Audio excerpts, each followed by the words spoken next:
Welcome to the Military Officers Association of America's continuing series of webinars. Today's event is to help you understand the true essence behind the term networking and how it can help you not only land your dream job, but to also be successful in it. As a reminder, today's webinar will be recorded. Please submit your questions via the chat function and we will answer them during the question and answer portion at the end of the webinar. The archived version of the webinar will be available in about a week and can be accessed through the MOA website.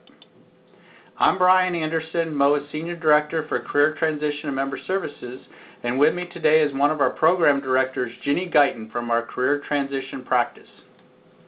As you all know, our primary mission at MOA is legislative advocacy before Congress and the executive branch. We represent all members of the uniformed services, and even though we are an officers organization, we take our responsibility to protect the interests of the entire military community very seriously. As part of our robust suite of products and services, MOA is also proud to have an award-winning Career Center team. As part of our suite of Transition Center programs, we provide trusted and focused decision support to assist service members and their families with life transitions, from employment to financial counseling to benefits information and caregiver support. On September 14, 2017, MOA hosts an annual networking and hiring forum at the Smithsonian National Air and Space Museum in Washington, D.C. We anticipate over 700 job-seeking candidates and more than 70 military-friendly employers. We would love to have you attend the event, but you must register to ensure access. Please check the MOA website for more information, and please register today. With that short introduction, let me hand it over to Ginny as she puts the work back in networking. Thank you, Brian, for that introduction and for outlining all the great stuff that MOA is doing. As Brian said, I'm Ginny Guyton, Deputy Director, Transition Services. Today we'll be discussing how to put the work in network. Thanks for joining us. We have valuable information to share that you'll find useful. And if you have a question, you can go ahead and type it in. And for you to know, we will be responding to the questions at the end. So just to give you that perspective. Networking can sometimes be a four-letter word for military people. I can see when I'm talking or giving presentations sometimes, people make a face when you mention it. They think of it as using others or something slimy. But really, networking is anything but this. Networking is about building relationships with others. When it's done incorrectly is when it hits people wrong. For example, what we experience sometimes is people don't talk with us until they need something. You won't hear from someone for years and years, and then they'll suddenly pop on the net to provide, ask you to provide a reference. This isn't networking. In fact, it's the opposite of networking, but it's labeled as such by the person doing it. Not only does this behavior give networking its bad name, but also it doesn't feel good to be on the receiving end of it. You should be taking a completely different approach to networking. Think about what you can do for others first. How can you help or assist? And this is what we call the golden rule of networking. To give before you receive. To think outwards versus inwards. This philosophy will guide you to a very different style of networking, and one that really is about building relationships. What we will be covering today is several areas where we see strong networking opportunities, and we'll discuss how to use these opportunities to get their maximum impact. Remember, this is not an all-inclusive list. This is just some specific areas we're covering in today's webinar. You have the chance to network regardless of where you are. Make life about connecting with others. Sometimes meeting people in random places can help strengthen your network in different ways, as it isn't what you typically find or with whom you typically speak. Can add a different dimension to it. Especially as you are going through your transition process, our recommendation is for you to add one new contact per day. This helps you to exercise your networking muscles and to create a more diverse and stronger network. Let's start by looking at LinkedIn. LinkedIn is growing exponentially, and its influence is growing along with it. All of you should set a goal to build a vibrant LinkedIn account that is 100% complete. And that 100% complete matters because it actually shows differently on LinkedIn to recruiters and other things we're talking about later. So you want to get on there and build your LinkedIn account, and you want to complete it. How important is LinkedIn?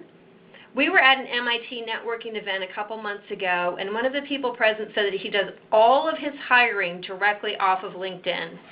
He doesn't post any positions. He doesn't even have people apply to his positions. He just actually uses the search capacity of the platform and reaches out to people he believes will be a good fit. That's a revolution in the hiring process. As you are building and engaging on LinkedIn, remember at all times that this is your professional face. This is not Facebook or Twitter. This is not the place for political commentary or negative remarks or posts. How would you want the person hiring you to think of you? Would you go to a job interview and wear a tie and a suit jacket and shorts? Of course you wouldn't. But that is akin to having a sloppy LinkedIn account. You want your LinkedIn account to be part of your professional persona. Always, always, always remember that. Expect every person who is looking to hire you to go to LinkedIn first to learn more about you and see if you can fit into your culture. As you can see, we've got more than 480 million professionals worldwide using LinkedIn. So let's look at your brand. And our picture here is actually Sergeant Major Michael Quinn, and he's someone I recommend you all link with. He's out there really doing a lot for the veteran community on LinkedIn as a platform. As I mentioned previously, you want to complete your LinkedIn account. This demonstrates professionalism on your part. However, as you build or modify your LinkedIn account, there are areas that are more important than others. 3 of these are what we call above the fold. They're what you see here in this presentation. The picture, your headline, and your summary. Those 3 are what the person looking at your account will see first, and it will shape their first perspective of you. First, in the picture. Profiles with pictures are 14 times more likely to be viewed, so you want to have a picture on here. Remember, you are in transition. You want your LinkedIn account to reflect that you are forward-looking. This means you should be in civilian clothes in your picture, not in uniform. It should be a simple professional headshot of you in business clothes. This is not the time to have a picture of you fishing or someone else's arm cut off because you think you look good in that picture. Don't do a selfie. Don't stand in front of a mirror and do a picture, which is one we saw yesterday, actually. This is a time for someone else to snap a picture of you, and with phones these days, you can get a really good picture, and a headshot of you in those professional clothes. This is where your branding starts. Help yourself out by starting on the right foot. Next, you see the headline. And I'm going to say again, this is not where you say transitioning Navy officer, or as it automatically populates with whatever your position title is for your current position. You want to take action and use this to your advantage. So this is, you're going to capture skills you have that define who you are and what you want to do.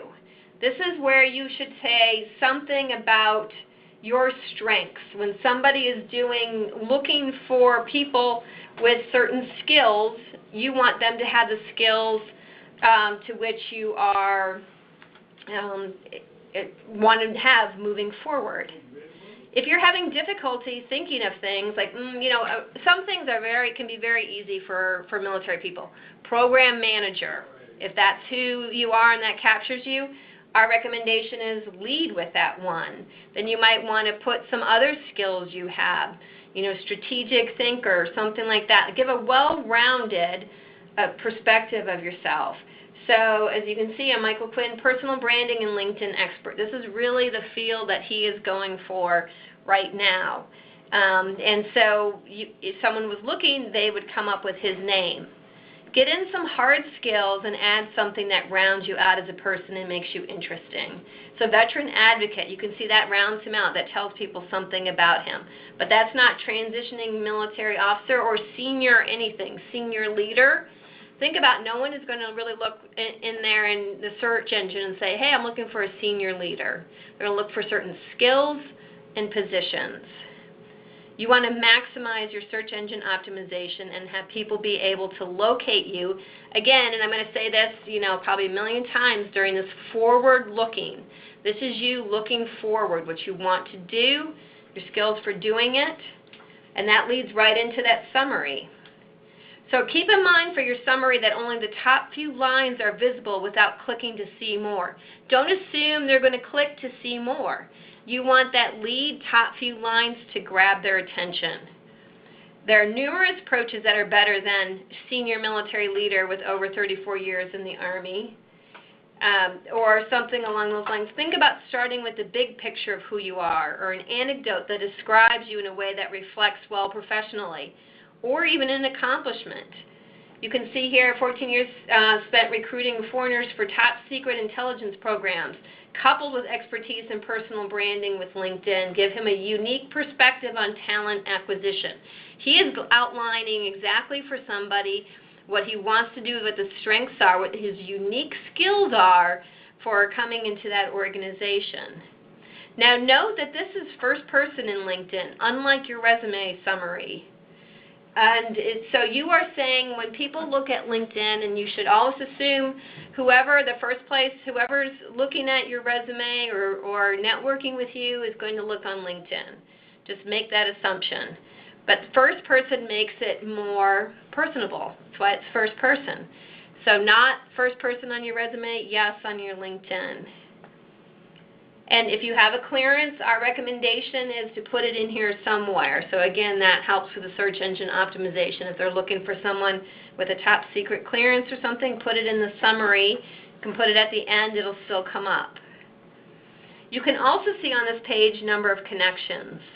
We recommend that you have at least 100 connections. LinkedIn states that 300 really is the best base level to allow you the full functionality of the platform itself. So those connections that you have lead me to I'll come back to the next slide. I want to come over here for a moment and say what you also want to do is to make sure that you have your URL shortened, because you're going to be putting this on your business card and you're going to be putting it on your resume.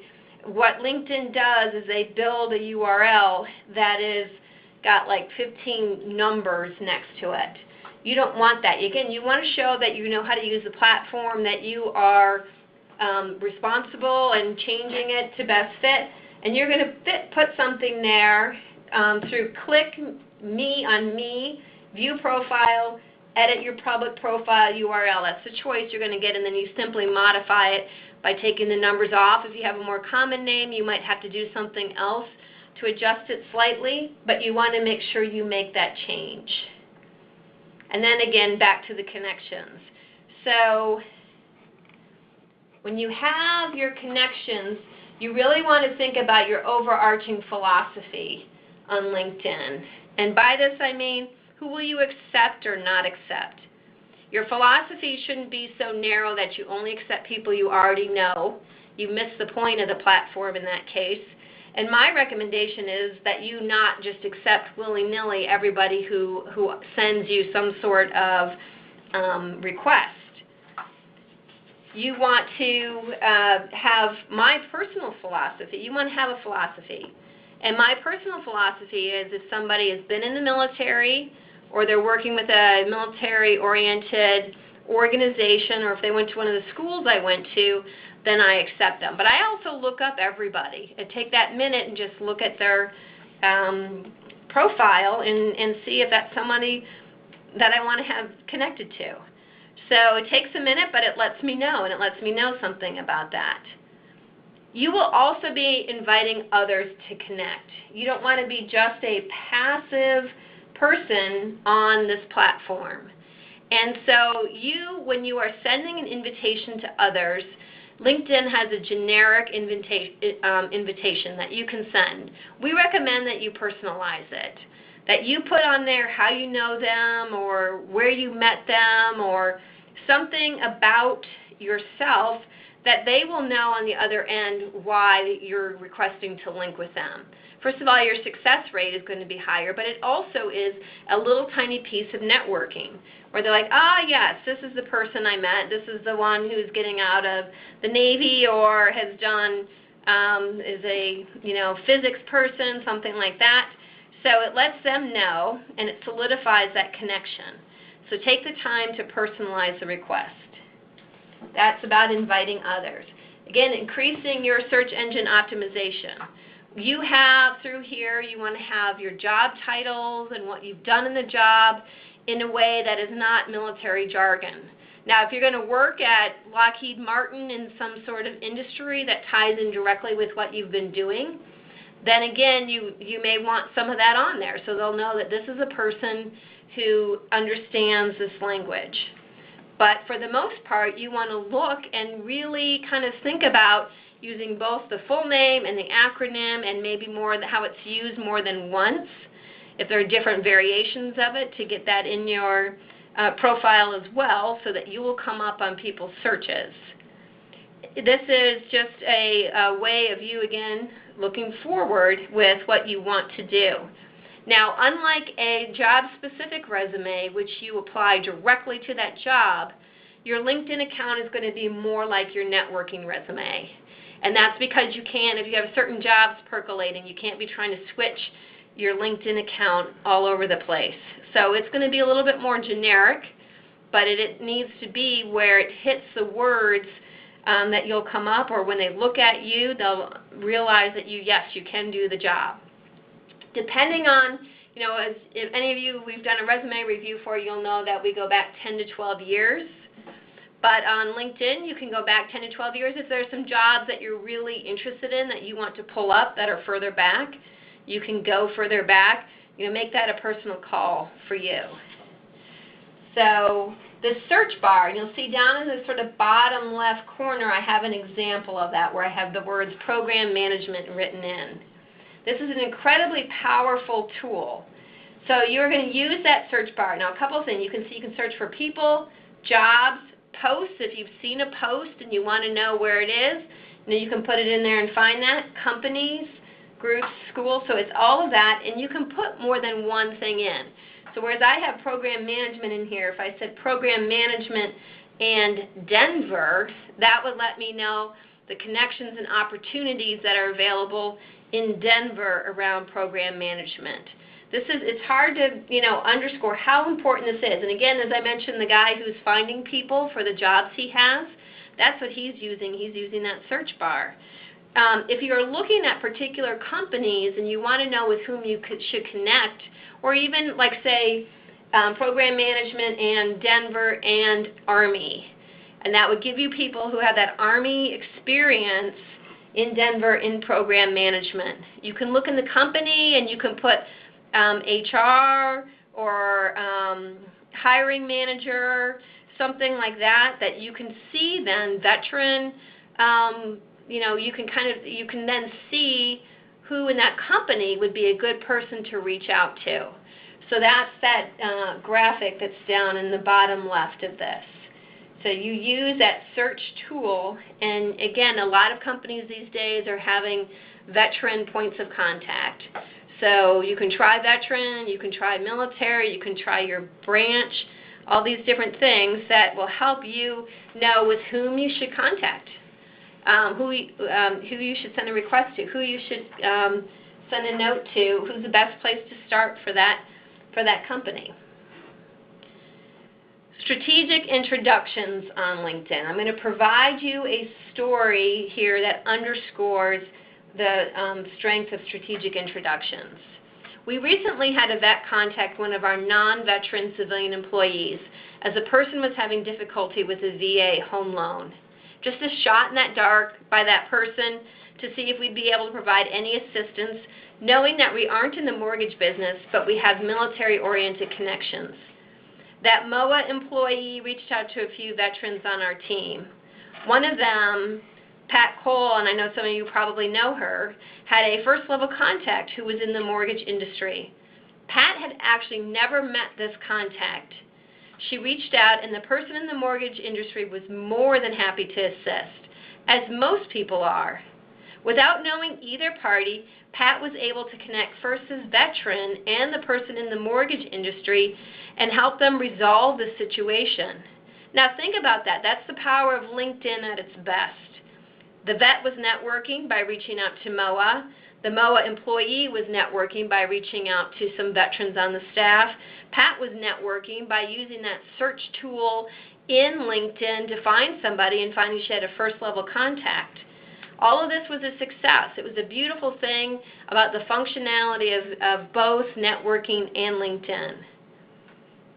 You know, again, as I mentioned before, this applies as well when you're looking for job opportunities. See who you may know at a company. See who's a second-level contact at a company.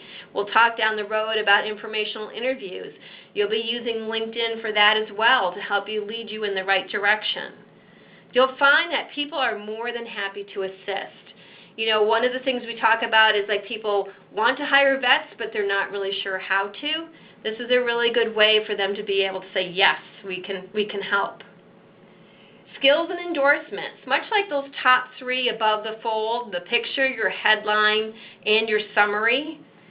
This is an area, your skills and endorsements are an area that is of interest to both hiring managers and recruiters. Make sure you have two things accomplished in this area. First, you want to have your forward-looking skills at the top. And the reason why the skills and endorsements with the delete X and the reorder is on here is to show you how to do that. You go into simply editing your skills and endorsements, and you're able to pull them around to delete if something seems obsolete, but also to pull the forward-looking ones to the top. And that's important because people are more likely to endorse those. But it also shows, again, that you're shaping your brand. This is what's important to you. So second, after you have adjusted them, then you want to ask people to endorse you.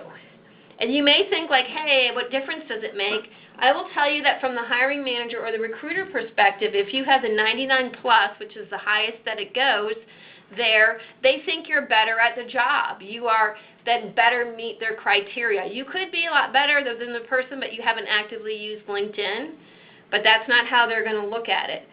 So you can do a couple different things here. What I saw recently was somebody actually did a post that was about, and it was Michael Quinn saying, you know, hey, if I've helped you moving forward, would you be willing to endorse me in these areas? And that's his at the top. And boom, people were endorsing him right and left. You know, you might not have as strong a network as he has, but you can send personal requests to people, ask them to endorse. It's very easy. You simply check that, click on that little plus sign, and you've endorsed the person. That's all there is to it. And remember back to our golden rule of giving before you receive, you want to be out there also endorsing other people. And you can say to them, hey, you know, I want to endorse you for X, Y, and Z. Would you be willing to endorse me? Or hey, would you be willing to endorse me? Are there things I can endorse you in? So that's an area, because that actually, unlike the recommendations, which people I think are important, this is a very easy to capture numbers kind of thing in a spreadsheet, and it makes it look like you're stronger in the skill. So take some time, have it aligned with what you want, forward-looking at the top, and get those endorsements going. Both of those are important. You want to engage on the platform itself. Sometimes when I review a LinkedIn, and LinkedIn has changed recently, so if you've liked something or if you've commented on something, it's right up near the top now. First of all, remember that this helps shape your brand. And back to what I said before, you want to be positive on this platform. You don't want to be in there, you know, making snarky comments about something. That's just going to show, and when they come to look at you, you just look like a negative person. But you do want to make sure you are engaging, because if you look and you've got nothing, which I've seen, it tells me the person has never actually done anything more on the platform but accept an invitation. And so, or give an invitation, but hasn't engaged. So this is going to help, on a few different levels. If there's a company where you want to work, you want to be following that company, and you can do that, you can follow particular companies. But if you're engaged in conversation with that company, if you're commenting on the dialogue, or even just as simple as liking things, if they're looking at you, that shows that you've got interest in their company and you're engaged. It also allows you to be aware of the current discussion within the company so that hey, here's what's going on, and here are the people that are working at this company. And then third, it allows you to network. You can read, if you're following a company and you see a lot of different discussion, and you see a person and you're engaged, you can send them a LinkedIn request. And when we talk a little later, we'll see how having support from somebody within the company and skipping a lot of the passive kind of job application stuff really helps you be more competitive for the position. But maybe, make that activity part of your brand and help shape who you are. And again, professional face, professional platform. You want to look like you're interested and engaged. And LinkedIn makes that, if you're talking about sustaining relationships, LinkedIn makes this easy. With minimal effort, you're going to get these pop-up things about, hey, so-and-so is celebrating a work anniversary. There's really nothing easier than liking that. Just bloop, there you go, and you've liked it, complete with sound effects. And, but you can also, if you want to develop something deeper, of course, engage at a deeper level with people. So that's those pieces right there. Your bonus. What sort of bonus do you get as being a veteran or a military person? First of all, now you want to set recruiters to the on position, and I'll go through these steps here. But what is the point of this on LinkedIn? The first is that civilians, whereas you guys could and should be telling everybody you know that you're getting out and you're looking for a job, that's part of networking too, civilians don't have that luxury. They're in their position and they can't be really going around telling everybody they're looking for a different job. So recently, LinkedIn built this, where you can actually go through this process and it lets recruiters know you're looking for a position without making it public. So the first step is to click on jobs, and you see where this arrow is pointed to the top of your screen. Now the second step is also within this, where it says there's a hyperlink, update career interests. So you want to click on that hyperlink. I think it's not very intuitive to me. Update career interests doesn't necessarily mean anything about recruiters, but that's it. There's a lot of information below that, but it's right up there near the top.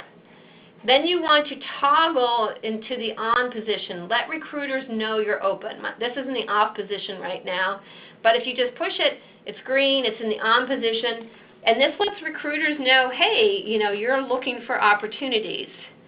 My recommendation is a couple things with recruiters, that first of all, that's not your primary way of looking for a job. That is icing on the cake. That's a little bit extra if they happen to come to you. The second thing is, be clear that recruiters are never working for you. There's a couple different types of recruiters, but the bottom line is that they're working for that company. One of them is getting, the only recruiter looking for a certain position if it's a higher position. Most of the time it's almost like, sharks in the water going after the chum, that they're all kind of going after people, and whoever fills that position gets paid for it. But just keep in mind, this is not your buddy. This is not somebody who's working for you. They are working for the company. So don't forget that.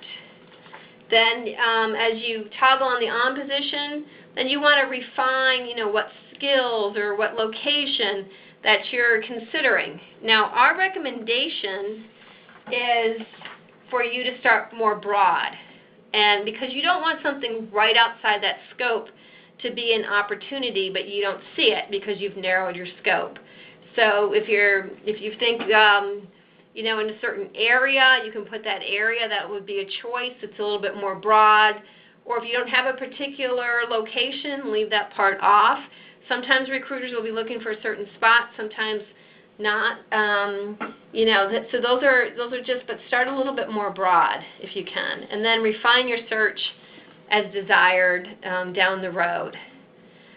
Now, the second thing is LinkedIn Premium, which costs about $40 a month on its own. And this is something that LinkedIn offers to transitioning military. So those who are getting out get 12 months of LinkedIn Premium for free.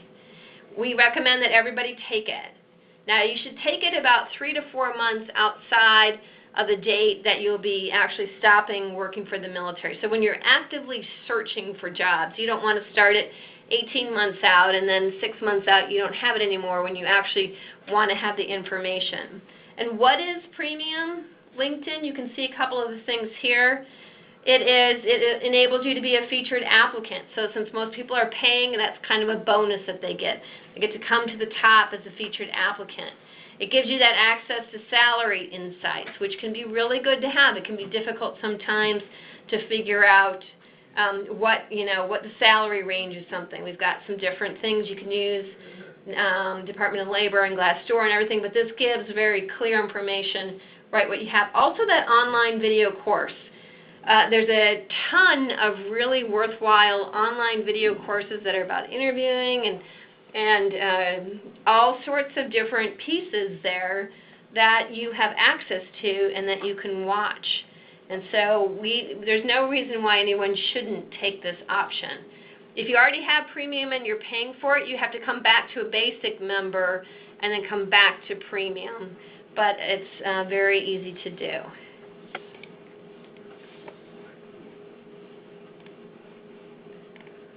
All right. Lifestyle. Let's look first at business cards. And remember, a business card is the start of a transaction. It's not an action passed, it's an action completed. If someone never hears from you after you exchange business cards, then you've missed the point. You should keep your cards pared down to the minimum amount of information. This essential information is for what you should have on your business card. And we see people, and you can see here, there's not a mini resume. Some people want to get everything there is on that business card, the front side, the back side. The whole thing is chock full of information, and it's really overload for the other end. First, on the back side, our recommendation is that you keep it clean, nothing on it, and not shiny or glossy, so someone can make some comments on the back. But you need to have your name, your phone number, of course your cell, so that they can reach you, and email. Now, if you have an email that's an AOL email account, our recommendation is to get a new one, because what that signifies is that you were cutting edge back in the 90s. If you have an email that's your call sign or some cutesy thing that someone calls you, our recommendation is to get an email that's simply your name. Anyone can get a Gmail, so get an email that shows your professional face. And note here, and we talked about before, you're going to have your LinkedIn public profile URL on your business card as well, because that's where they're going to go. That's where they're going to get all the information. That is one of the reasons why this does not need to be a mini resume. So make sure you've shortened it and that it's on here. That's the essential information. Optional information, you can look at this professional headline. Our recommendation is to only put this on here if you are very narrow in your scope and you know exactly what you're going to do, because that is going to limit you. So if you have transportation management or something like that, but you think, even if you like, all kinds of logistics, then my recommendation is you don't put it on there. Social media accounts, again, this is if you have professional ones. You don't need to be putting your Facebook. Assume if you put it on here, they're going to look. So if there's not a reason, if you're not doing something where you have some sort of professional social media account, you don't need to put it on here. And personal website.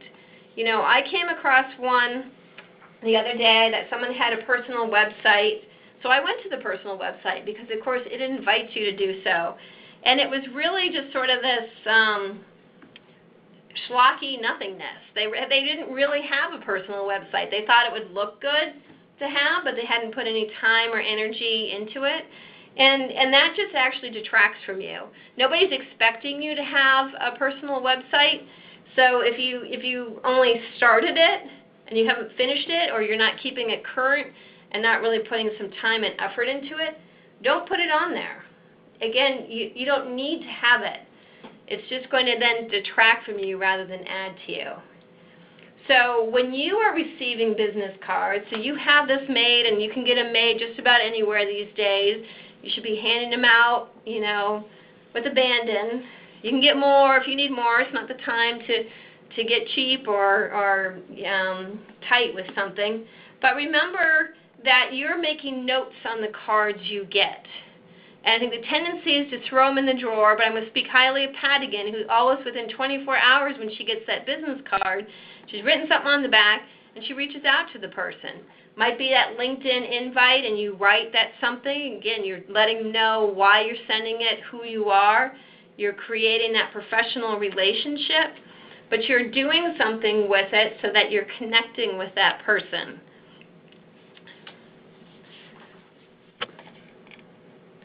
All right, why networking matters. The first point, most job opportunities are never posted, goes with that first graphic. And the second, networking helps you leapfrog the HR process, goes with that second graphic. So I'm just going to start first. In the first graphic, note that the lion's share of opportunities are in this informal marketplace. So I know if somebody tells me, hey, I've submitted 100 applications and I haven't heard back from anybody, they're working in that reactive formal marketplace. That means they're waiting for the job to be posted, and then they're sending a resume in electronically to some company, and you'll see when we get to the second graphic why they never hear back. You want to get ahead of this, and this is really why one of the reasons why networking matters. So you're getting in there, somebody might be getting ready to leave a job, they haven't posted it. I can tell you MOA rarely posts a position. We tend to work internal. And then, say somebody is creating a job, or you're talking at some company and they're saying, yes, I know so-and-so will be leaving but hasn't left yet. All of that is that informal marketplace where you're proactive, where you're there getting ahead of the curve on things. The second graphic indicates why it's so difficult if you're in that formal marketplace. Like I mentioned before, if you apply via computer and there are 500 resumes that some company like Lockheed Martin gets, and either one, you haven't specifically tailored your resume to the position so it doesn't even pop forward for them to look at because they're just looking at keywords through their program at that stage, or two, they find somebody they really like in the top 10. If it's some type of company, they're not going to spend time looking at the other 490 resumes. You might be the best every time and never hear anything. This is why this proactive networking approach works. See all the steps you can skip when you know someone, or you've used LinkedIn, or you've said to someone, hey, they're hiring, you work here, are you willing to submit my resume or make a recommendation? Again, to use MOA as an example, if somebody recommends somebody for a position and that person is qualified, we will interview the person. So look, now you're at employment interviews, 2 to 5. They're not going to interview 300 people for a position. They're going to interview very few. So all of a sudden, you're there. You're there face to face. You are talking to someone. And that makes all the difference in the world as far as getting that position. Back to the reactive, I want to just add a second comment about, we get some resumes where people try to get fancy. And if it's getting scanned in the computer, it can go wonky in the computer itself. And that just means that it's hard to read. They might not be looking at it, and so it might not move forward from that either. So keep your resume in a really simple format. Tailor it to the position, but then network so you can move up and actually be talking to people face to face. Now these next few, diversify and prune. What do I mean by that? First of all, as you're going through, and if you're making a contact a day like we talked about at the beginning, you're really diversifying with whom you have connections, and you want to do that. And we have a lot of diversity in the military, so you might think you've got diversity in that regard, but the military doesn't really use LinkedIn or are out there networking and looking for jobs. So you want to have people who have been through the trials and tribulations before, or people that have just been straight civilians, and diversify in that way.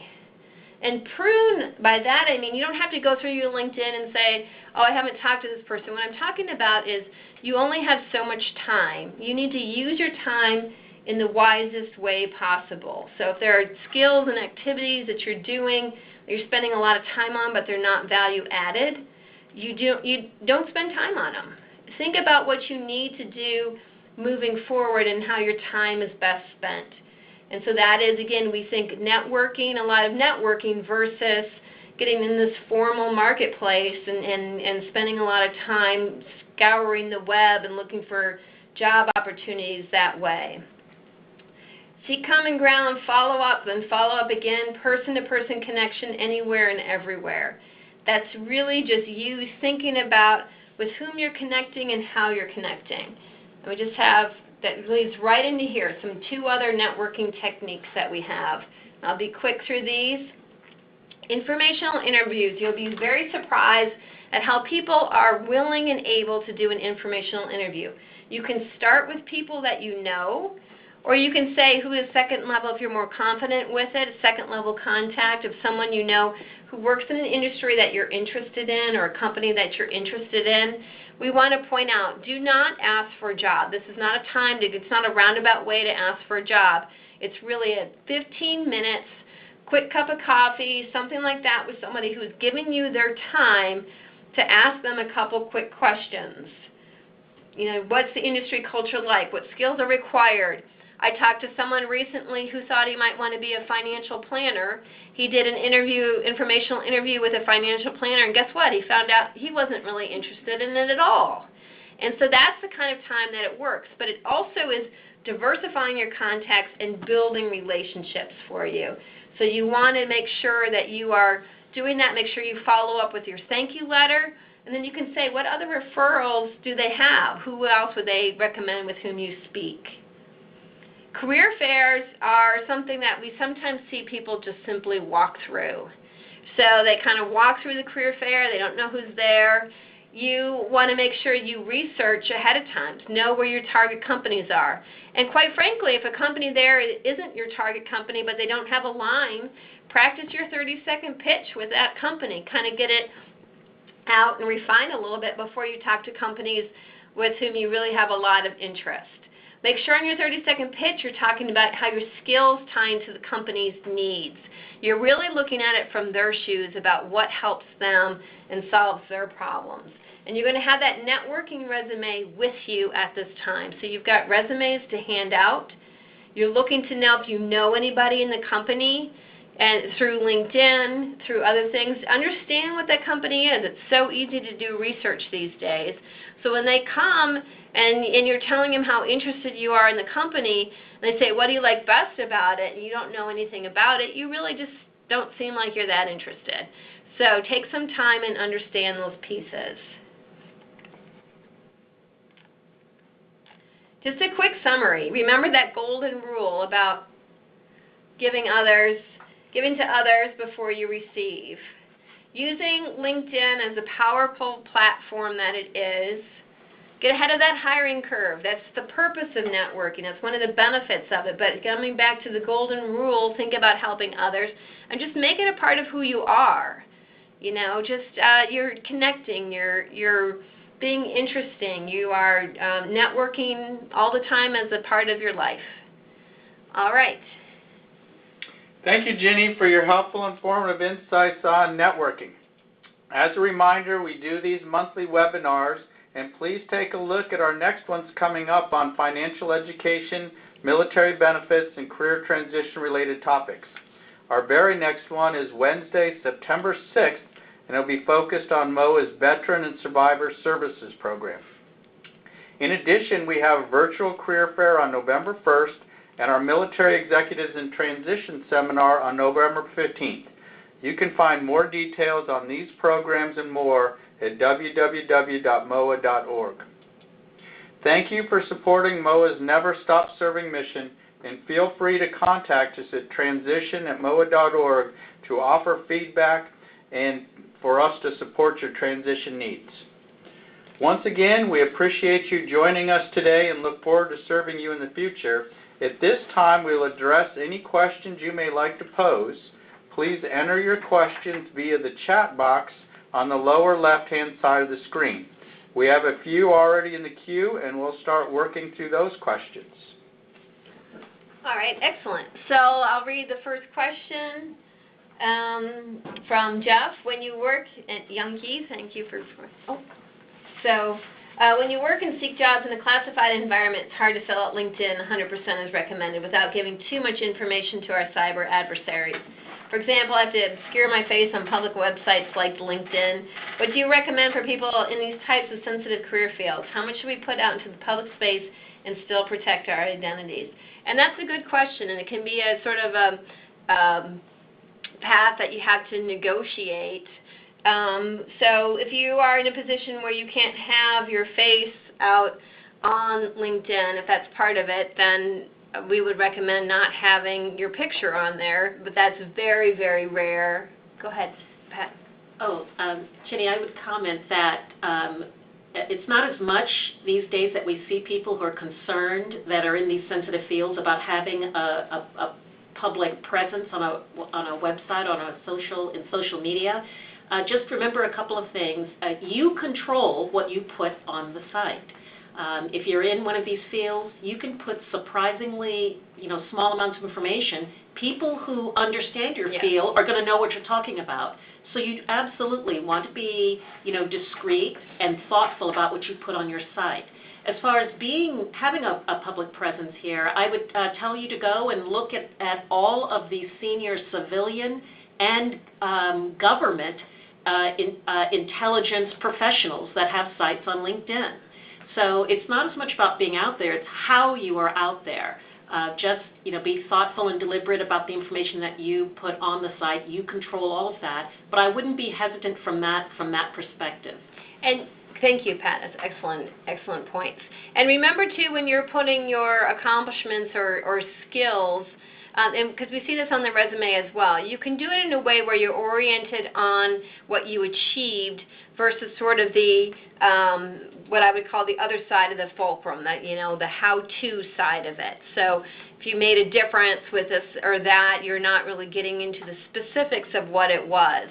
Also, I think, and if you have these types of clearances, it is an area where networking works really well. I had a resume review last week with somebody who had a high level of clearance and was read onto particular programs, and I was doing her resume review Wednesday, and she had a job interview Thursday because of connections and people knowing. So it actually opens some doors, I think, for you to have these high-level things if you're networking and letting people know. And again, you can let people know you're getting out. And then there was also a question about the D.C. metro area. And I think some of this depends on you. And oh, yes, thank you. The D.C. metro area includes parts of Northern Virginia and Maryland. How do you optimize your search profile for this region, which crosses state lines? Some of this, I think, is dependent on what you're willing to do. So if you are willing to drive anywhere, you can put in there D.C. metro area and see what comes up. And again, our recommendation, I'm going to come back to, my recommendation is always to start more broad. Put that in there and see if there's things that call to you that you think, okay, that job is so good, it's worth it. And then I think I would hone it down to what you think is really reasonable. So if that's the Northern Virginia or the Southern Maryland area, or if you just want to be a D.C. person. So I would start that way. I would be more broad, see what's out there, and then whittle it down. All right, we've got Jared, hi, asking how would you recommend posting about short internships 4 to 6 weeks on LinkedIn and in resumes? Oh, well, Jared, that's an excellent question. On LinkedIn, you can capture anything that you're doing or have done as part of your professional experience on LinkedIn. So, just go ahead and put it on there and, indicate, where and for who you were working during that internship. Also be sure that you're highlighting specific skills that you utilized in that internship that you know are going to be of interest to your prospective employers or the employers that you're targeting. As far as resumes, for internships, if this is, again, part of your professional history, if it's just a few weeks, you can just, what we recommend to the folks that we work with in the resume critiques that we conduct, we recommend that for the time period that you just use years, that you don't put months in there. So if, for example, your last internship took place, say from May to September of 2016, in the time period off to the right of the position, you would just simply put 2016. That way the reader knows that what you did occurred for some period of time within that particular time frame. And these are the kinds of questions that get drilled down into during the interview itself. Of course, your objective is to get to the interview. But that's one way of handling this, just a couple of suggestions of how you can handle short-term internships or maybe other opportunities, professional opportunities that you've had. And maybe if you have several of them, you would want to combine or something like that just to kind of see. You don't want it to appear you're job hopping without looking, but certainly, as Pat said, you can put the year. So Art asks, is the premium LinkedIn account available free for 12 months to veterans also? Yes. Go ahead.